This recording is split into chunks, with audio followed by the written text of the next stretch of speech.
Ayun ang sira daw to. Pinagawa niya sa kapila. Ito. Electrifier. Kasi papalya-palya pag pinipihit yung silinyador. Tignan natin kung anong naging problema niya. Ulitin natin para makita. Ay sa tatang taga-kamiling siya. Nung minsan illustrate nila yung silalim ko, kaya nabista ko doon, pinagkilitan ko yung welfare doon, illustrate nila sa aming langis ko. Ayun, hindi ko na, sa gilid ako nag-change oil. Illustrate nila, lagyan tiplon na lang nila, papapayag ko sa amin, mag-recycle ko rin yun napirsan na lang. Ngayon, panagkisil ako doon sa gilid na lang. Nag-isip mga ito sabi ko. Marami nila doon, iba-iba yung pihit. Hindi mo lang kasi yung makanikong original eh. Tignan mo nga. Nakikita? Nakikita.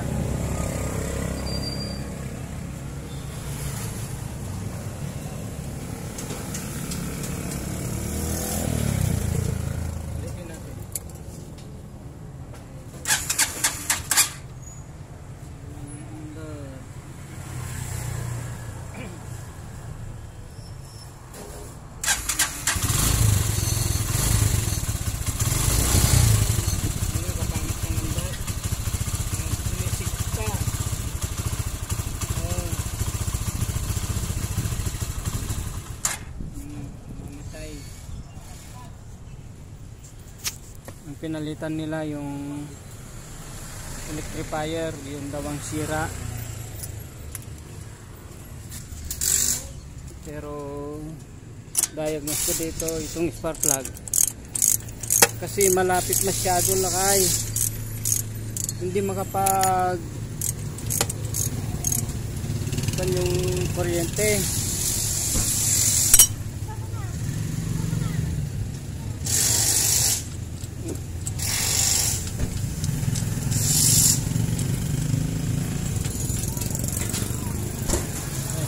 Sa ating pangitong motor, malapit masyado yung gap niya, yan o, kaya pangit yung andar.